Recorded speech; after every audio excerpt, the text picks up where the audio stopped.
آپ کو معلوم ہے اسکول اور کالجوں میں کانوینٹس میں جو سب سے بڑا خطرہ ہے وہ اس بات کا ہے کہ ہمارے جو یہ بچے جا رہے ہیں جس عمر میں جا رہے ہیں انہیں صحیح طور پر اگر ان کے لیے شرک اور بت پرستی وہاں پر نہیں بھی ہے تو ان کو کتابوں کے راستے سے کلچر کے راستے سے مختلف ایکٹیویٹی کے راستے سے ان بچوں کے اندر ایمانی شعور اور ایمانی پختگی کا احساس دھیرے دھیرے اتنا کمزور کر دیا جاتا ہے کہ ان بچوں کو پتہ بھی نہیں چلتا غیر شعوری طور پر کفر کے اور شرک کے مرتکب ہو جاتے ہیں.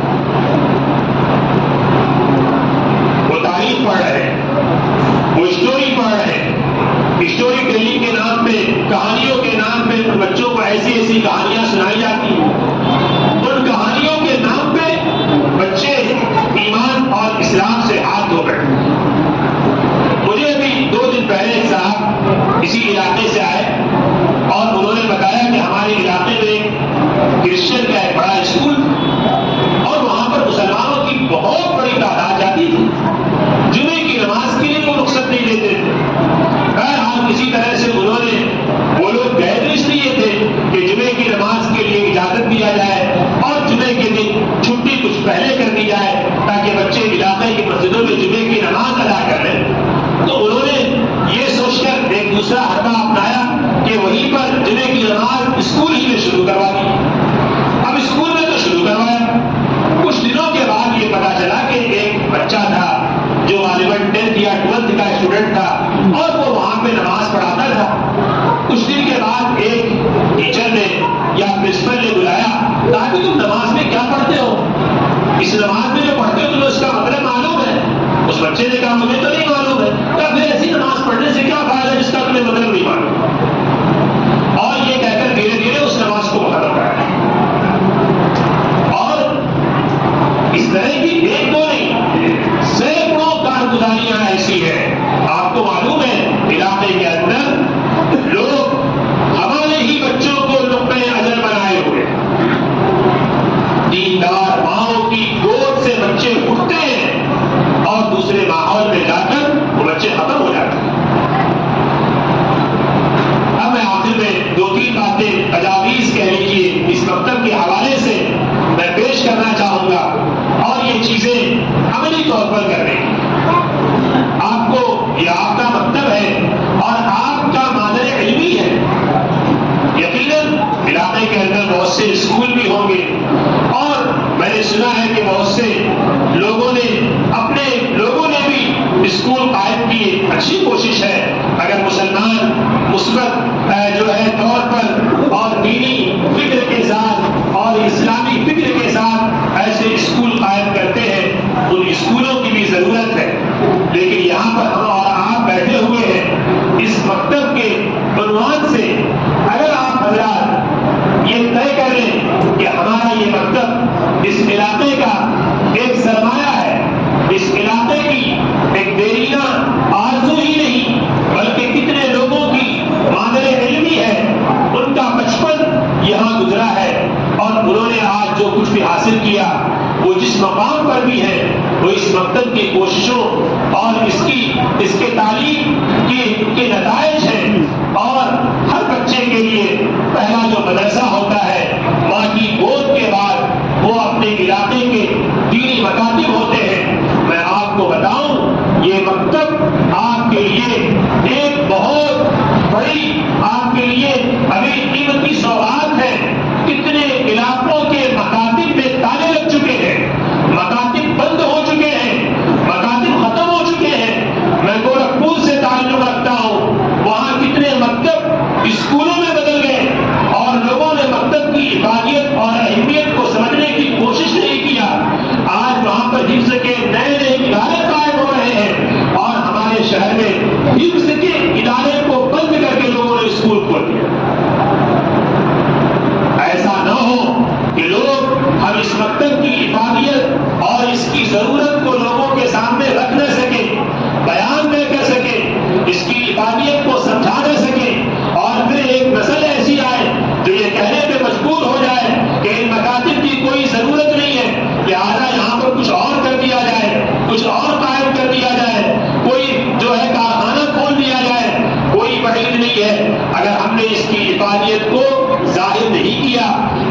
افادیت کو سمجھانے کی کوشش نہیں کیا تو اگلی نسلیں پھر ان مکاتب کے ساتھ کون سا حشر کریں گی؟ آپ کو اس کی مثالیں اسی ملک کے اندر مختلف علاقوں میں مل جائیں گی۔ مکتب کی اہمیت اور افادیت کو ثابت کرنے کی ضرورت آپ کی ہے، اور صرف یہ ذمہ داروں کی نہیں ہے، مکتب کی کمیٹی کی نہیں ہے۔ اس کمیٹی کو بنایا آپ نے ہے، آپ نے اس کمیٹی کو بنایا ہے، تعلیمی کمیٹی آپ نے بنایا، انتظامی کمیٹی آپ نے بنایا۔ تو تعلیمی کمیٹی ہو، انتظامی کمیٹی ہو، اساتذہ ہو، وہ سب آپ کے مشورے کے ضرور کے محتاج ہوں گے، آپ کے مشورے کے مطابق وہ کام کریں گے۔ آپ یاد رکھیے، ہر علاقے کی الگ الگ ضرورتیں ہوتی ہیں، ہر وقت کے الگ الگ تقاضے ہوتے ہیں۔ ایک وقت تھا ہمارے مکاتب لوگوں کے تعاون سے چلتے تھے، مکاتب کے اندر ہر طرح کے بچے پڑھتے تھے۔ اس وقت کی ضرورت تھی کہ اس زمانے میں بہت سی تنظیمیں وہ ہندوؤں کی بھی تھی اور اس زمانے کے انگریزوں کی بھی تھی، انہوں نے ایسی تحریکیں چلائیں، ایسی کوششیں کی کہ لوگوں کے بچوں کو بلایا، مفت تعلیم کا اعلان کیا، اور مفت تعلیم کے اعلان کے ساتھ انہوں نے مسلمان بچوں کو مرتد بنانے کی کوشش کیا۔ آج اس زمانے میں اس زمانے کے علماء نے یہ آواز لگائی کہ ایسے مدارس کھولے جائیں، ایسے مکاتب کھولے جائیں جہاں پر مسلمانوں کو مفت تعلیم دی جائے۔ لیکن اس کا مطلب یہ ہرگز نہیں تھا، یہ کوئی ہمارے ایمان اور عقیدے کا حصہ نہیں ہے کہ مکتب کی تعلیم مفت ہی ہونی چاہیے، مدرسے کی تعلیم تو مفت ہی ہونی چاہیے، مدرسے کا نظام تو زکوٰۃ سے ہی چلنا چاہیے، مکتب کا نظام تو زکوٰۃ کے پیسے سے ہی چلنا چاہیے۔ میرے بزرگوں اور دوستوں، نہ یہ ہمارے اکابر کی منشا تھی، نہ یہ ہمارے بزرگوں کی ہدایت ہے کہ بس اسی سے چلے۔ ہاں، سماج میں، علاقے میں بہت سے غریب بچے ہوتے ہیں تو غریب بچوں کی تعلیم کا نظام زکوٰۃ کے ذریعے بھی کیا جاتا ہے، صدقات کے ذریعے بھی کیا جاتا ہے، اور صرف ان کی تعلیم کا انتظام نہیں کیا جاتا ہے بلکہ ان کے لیے تمام ضرورتیں ہم زکوٰۃ کے مد سے پوری کرتے ہیں۔ آپ کوئی غریب خاندان ہے، اس غریب خاندان کے بیٹی کی شادی بھی آپ زکوٰۃ کے مد سے کر سکتے ہیں، اس کو کاروبار کے لیے کھڑا کرنے کے لیے بھی زکوٰۃ کے پیسے دے سکتے ہیں، اس غریب گھرانے کی جو ہے عید کی ضرورتیں بھی آپ زکوٰۃ کے مد سے پوری کر سکتے ہیں۔ ایسا تو نہیں ہے کہ زکوٰۃ کے مد سے صرف تعلیمی ضرورت پوری کی جاتی ہے، یہ ہر علاقے کی، ہر وقت کی الگ الگ ضرورتیں ہوتی ہیں۔ اگر کسی علاقے میں اس طرح کے مسلمان ہوں جو صاحب ثروت ہوں، جو 1,000 کے کپڑے پہنتے ہوں، جن گھروں کی عورتوں کے کپڑے 1,000 سے کم کے خریدے لے جاتے ہوں، اس گھر کے بچے زکوٰۃ کے پیسے سے پڑیں گے، اس گھر کے اس علاقے کے مکاتب زکوٰۃ کے پیسے سے چلیں گے؟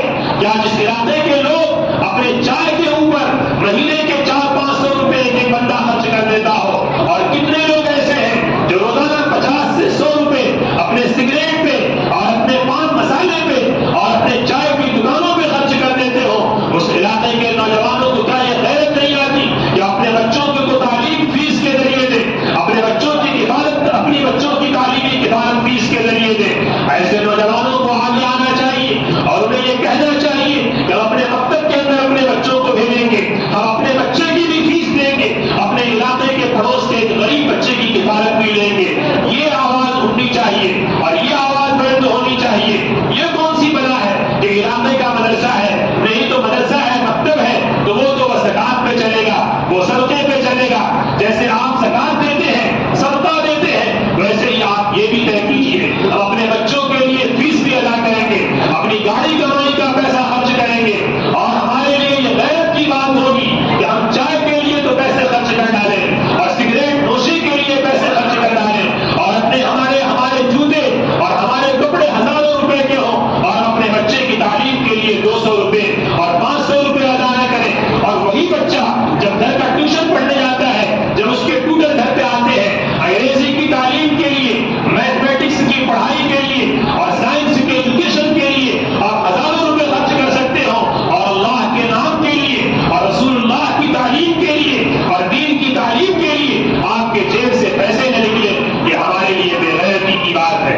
تو سب سے پہلا کام یہ ہے کہ ایک فضا بنائیں، اور فضا بنتی ہے لوگوں کا ذہن تبدیل ہوتا ہے۔ ہماری اور آپ کو کہنا پڑے گا کہ جیسے اسکولوں کا نظام فیس سے چلتا ہے، گورنمنٹ کا نظام فیس سے چلتا ہے، اور پھر آگے بڑھ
علاقے کے مکتب کو خود کفیل کیجیے.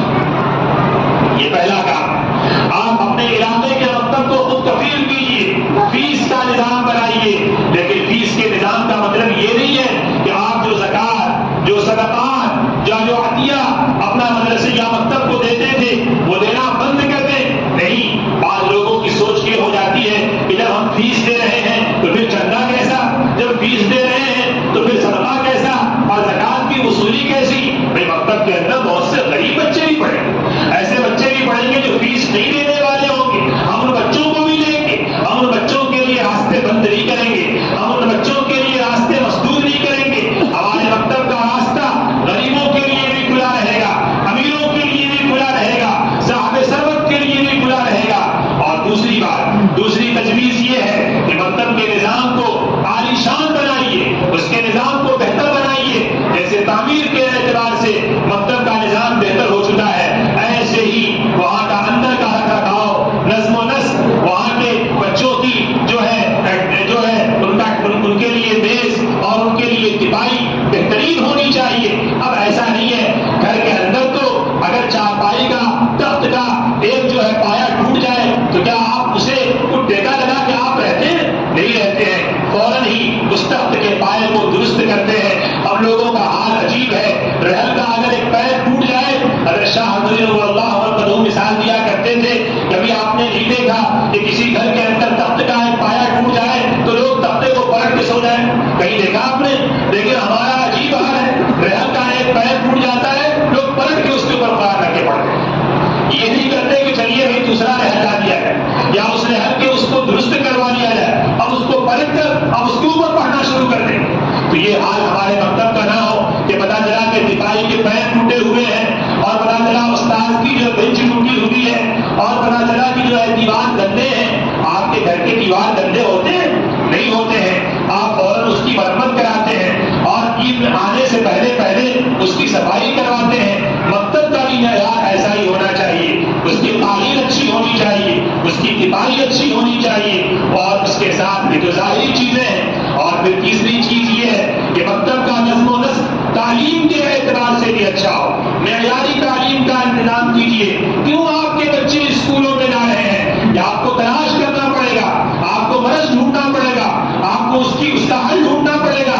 یہ مکتب جو آپ کے باپ کا بھی تھا، آپ کے دادا کا بھی تھا، آپ کے بچوں کا بھی ہے، کہ اس مکتب کے اندر آپ کے آبا و اجداد پڑھے ہیں، اس مکتب کے اندر ایسی کون سی تعلیمی کمزوری ہو گئی؟ آپ کو معلوم ہے مکاتب کا جو نظام ہے اس میں انگلش پڑھایا جاتا ہے، پہلے بھی پڑھایا جاتا ہے، آج بھی پڑھایا جاتا ہے. مکتب کے اندر انگلش کی تعلیم ہوتی ہے. ریاضی، سائنس یعنی حساب، جغرافیہ، سائنس کی تعلیم مکاتب کے اندر ہوتی ہے. میرے خیال سے یہاں بھی ہوتی ہوگی. یہ مکتب کا نصاب جو پرائمری کا ہے یہ ہونا چاہیے. اس میں یہ سارے مضامین ہونے چاہیے، اچھے اساتذہ ہونے چاہیے اور استاد یہ رشتہ داریوں کی بنیاد پر نہیں رکھنے چاہیے بلکہ استاد صلاحیت کی بنیاد پر رکھنے چاہیے. یہ کچھ ایسے اصول ہیں جو بنیادی اصول ہیں. دنیا میں کوئی بھی درسگاہ ہو، کوئی بھی تعلیمی ادارہ ہو، اگر ان بنیادی اصولوں کو اپنے سامنے رکھے گا تو وہ تعلیمی ادارہ، وہ مکتب، وہ درسگاہ ترقی کی منزلیں طے کرے گا اور اس درسگاہ کی افادیت بڑھتی جائے گی. اس